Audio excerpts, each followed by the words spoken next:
Assalamualaikum warahmatullahi wabarakatuh. Saudaraku yang dirahmati Allah Subhanahu wa Ta'ala, membangun rumah tangga yang sakinah, mawaddah, warahmah merupakan tujuan dan cita-cita bagi semua pasangan suami maupun istri. Namun juga perlu disadari bahwa tidak semua dalam kehidupan rumah tangga seseorang bisa berjalan mulus seperti yang kita inginkan. Karena cobaan dan rintangan akan selalu hadir dalam rumah tangga kita.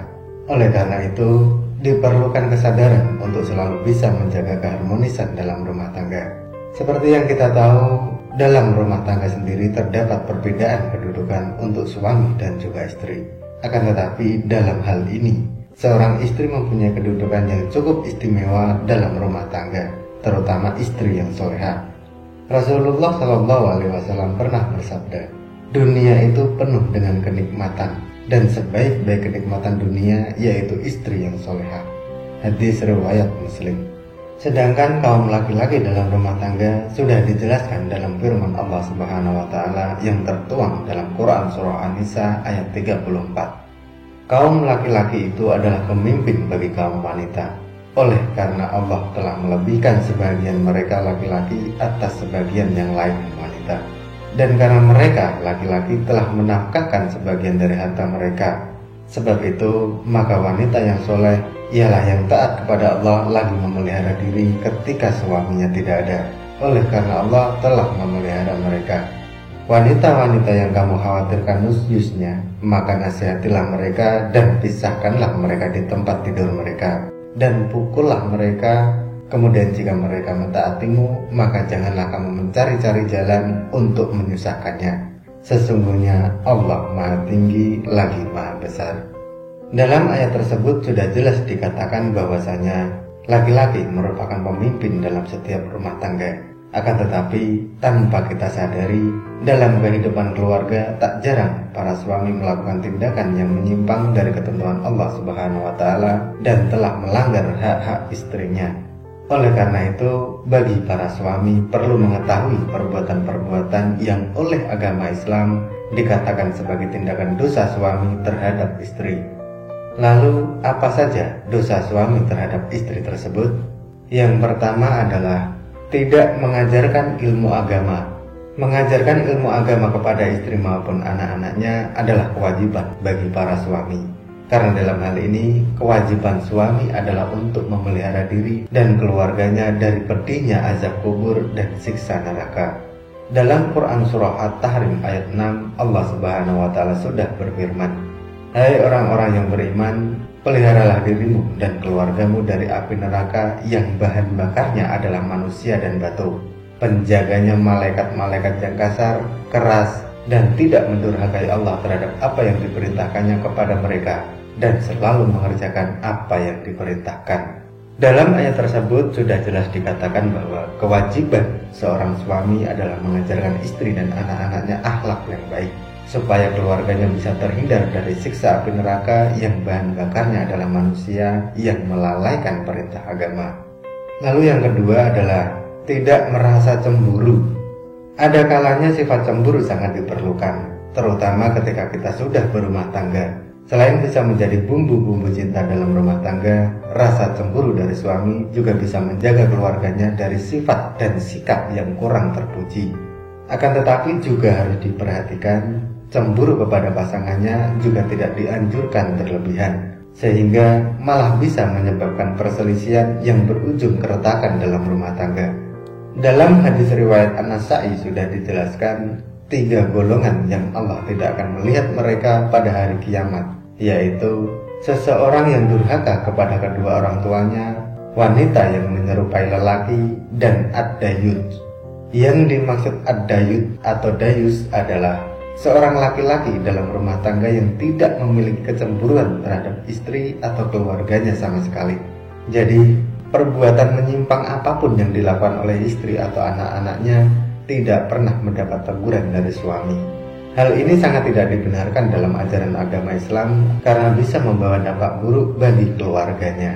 Lalu yang ketiga adalah tidak memberi nafkah istri. Hal ini sudah banyak terlihat pada masyarakat kita, yakni suami yang tak malu menelantarkan anak istrinya tanpa diberikan nafkah lahiriah. dan justru malah si istri yang diminta untuk bekerja. Kalau kita mau berpikir, seorang wanita yang rela meninggalkan kedua orang tuanya demi mengabdi kepada suami, dan bahkan rela mengandung anak dan juga melahirkan anak untuk suami. Akan tetapi, perjuangan hidup dan mati seorang wanita tersebut seolah tiada artinya di mata seorang suami.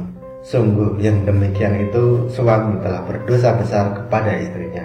Rasulullah SAW pernah bersabda, seseorang cukup dipandang berdosa bila ia menelantarkan belanja orang yang menjadi tanggung jawabnya. Hadis riwayat Abu Dawud, Muslim, Ahmad, dan Tabrani. Lalu yang keempat adalah membiarkan istri bekerja untuk suami. Sudah tak heran lagi banyak seorang istri yang rela bekerja demi membantu perekonomian keluarganya. Namun yang banyak kita lihat justru malah kebalikannya, yakni seorang istri yang bekerja untuk keluarga dan suami sebagai kepala rumah tangga malah enak-enakan di rumah tanpa terpikir bahwa peran seorang suami adalah sebagai kepala rumah tangga yang harus bertanggung jawab memberi nafkah untuk keluarganya. Jika seorang suami tidak bekerja karena malas dan menyerahkan semua kebutuhan ekonomi kepada istri, maka suami yang seperti itu akan dilaknat oleh Allah Subhanahu wa taala di dunia. Rasulullah SAW pernah bersabda, tidak akan beruntung suatu kaum yang dipimpin oleh seorang wanita. Hadis riwayat Ahmad, Bukhari, Tirmizi, dan Nasai. Dari hadis tersebut dijelaskan bahwa yang seharusnya memegang peran penting untuk kelangsungan hidup keluarganya adalah suami. Jika suami menyerahkan semua kebutuhan hidup kepada seorang istri, maka hidupnya tidak akan beruntung. Untuk itu, bagi para suami dan calon menjadi suami, sebaiknya berpikir secara matang sebelum memutuskan untuk menjalin keluarga yang sakinah mawaddah warahmah. Persiapkan terlebih dulu segala sesuatunya, supaya ketika menjadi seorang suami bisa mengambil peran sebagai pemimpin dalam rumah tangga dan disegani dalam rumah tangga sebagai kepala keluarga. Lalu yang kelima adalah memiliki perasaan benci kepada istri. Perlu diketahui, perasaan benci berbeda dengan perasaan cemburu. Benci adalah suatu sifat tidak suka terhadap orang lain yang berkepanjangan dan akan terus tidak suka sekalipun orang yang dibencinya berbuat baik kepada orang yang membenci. Sedangkan perasaan cemburu adalah rasa curiga atau kurang percaya kepada seseorang, termasuk juga dalam hal ini adalah istri sendiri. Akan tetapi, rasa cemburu akan hilang manakala tidak ada bukti yang membenarkan atas suatu tindakan yang dicurigai, atau setelah mendapatkan kejelasan dari suatu permasalahan. Rasulullah SAW pernah bersabda, janganlah seorang suami yang beriman membenci istrinya yang beriman. Jika dia tidak menyukai satu akhlak darinya, dia pasti meridhoi akhlak lain darinya. Hadis riwayat Muslim. Jadi sudah jelas bahwasanya kita dilarang untuk membenci istri sendiri, karena tidak semua sifat dan sikap yang ada pada istri selalu buruk. Akan tetapi, di balik keburukan istri atau sikap tersebut, ada satu atau beberapa sifat dan sikap yang baik. Lalu yang keenam adalah tidak mau membantu dalam pekerjaan rumah. Tidak sedikit suami yang malas membantu pekerjaan rumah keluarganya. Para suami biasanya merasa kalau sudah memberikan nafkah lahiriah, tugas suami sudah selesai. Padahal kita tahu tugas seorang istri sangatlah berat. Misalkan posisinya dibalik, mungkin para suami tidak akan mampu mengambil peran dari tugas seorang istri. Untuk itu saya sarankan bagi para suami, meskipun sebagai kepala rumah tangga dan sekaligus pemimpin dalam rumah tangga, hendaknya ikut membantu meringankan pekerjaan rumah tangga dari seorang istri. Bahkan seorang Rasulullah SAW telah mencontohkan untuk membantu istri dalam setiap persoalan rumah tangganya. Dan ini sesuai dengan sabda Rasulullah yang ditulis oleh Imam Bukhari. Beliau Rasulullah membantu pekerjaan istrinya, dan jika datang waktu sholat, maka beliau pun keluar untuk sholat. Hadis riwayat Bukhari. Lalu yang ketujuh adalah menyebarluaskan aib istri. Dalam hal ini, aib seorang istri merupakan aib dalam keluarga, dan tugas keluarga adalah menutup aib tersebut supaya tidak menyebar sampai ke masyarakat. Akan tetapi, tak jarang ada seorang suami yang malah menyebarluaskan aib seorang istri kepada orang lain.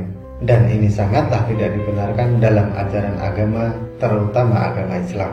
Rasulullah SAW pernah bersabda, Sesungguhnya di antara orang yang paling buruk kedudukannya di sisi Allah pada hari kiamat adalah seseorang yang menggauli istrinya dan istrinya menggaulinya, kemudian dia menyebarkan rahasia-rahasia istrinya. Hadis riwayat Muslim. Lalu yang kedelapan adalah menyakiti istri secara fisik. Hal ini masih saja terjadi pada masyarakat kita. Perbuatan memukul, menendang, atau menyakiti istri secara fisik malah banyak dilakukan oleh para suami. Ini biasanya terjadi karena ketidaksadaran diri dari seorang suami, karena pengaruh homer, masalah keuangan dalam rumah tangga, tekanan dari suatu pekerjaan, dan lain sebagainya. Menyakiti istri secara fisik merupakan dosa yang sangat besar dalam pandangan Islam, karena wanita merupakan kaum yang harus dilindungi karena kelemahannya. Rasulullah SAW pernah bersabda, "Hendaklah engkau memberinya makan jika engkau makan, memberinya pakaian jika engkau berpakaian, tidak memukul wajah, tidak menjelek-jelekannya." Hadis riwayat Ibnu Majah. Lalu yang kesembilan adalah meremehkan kedudukan istri. Yang dimaksud meremehkan kedudukan istri adalah para suami yang mentang-mentang sudah memberikan nafkah lahiriah, kemudian meremehkan posisi istri yang mungkin saja tidak bekerja karena harus mengurus rumah tangga. Dalam hal ini masih terlihat di masyarakat kita sampai sekarang. Saya berharap untuk para suami dan calon menjadi suami tidak meremehkan kedudukan seorang istri dalam rumah tangga, karena kita semua tahu kedudukan istri ibarat tiang dalam sebuah bangunan. Mungkin saudaraku juga pernah mendengar ungkapan berikut, wanita adalah tiang negara. Jika wanitanya baik, maka baiklah negara, dan bila wanitanya buruk, maka negara juga ikut buruk. Akan tetapi yang perlu diketahui adalah ungkapan tersebut bukanlah hadis, hanya sebatas kata-kata motivasi saja. Untuk itu saya sarankan khususnya bagi para suami, mulai sekarang bantulah peran seorang istri dalam rumah tangga. Insya Allah apabila dalam keluarga saling membantu, saling menutup aib keluarga, saling menghargai satu sama lain, keluarga saudaraku semuanya akan menjadi keluarga yang sakinah, mawaddah, warahmah, dan berkah. Amin. Itulah 9 dosa suami terhadap istri yang biasanya dilakukan dengan sadar ataupun tanpa sadar. Dan mungkin masih banyak dosa suami terhadap istri, akan tetapi saya ambil yang sering terjadi pada masyarakat kita. Saya sarankan, awalilah kehidupan rumah tangga saudaraku semuanya dengan kebaikan. Insya Allah akan menuai kebaikan pula dalam rumah tangga tersebut. Wallahu a'lam bishawab. Semoga video ini bermanfaat. Sampai ketemu pada video selanjutnya. Dan wassalamualaikum warahmatullahi wabarakatuh.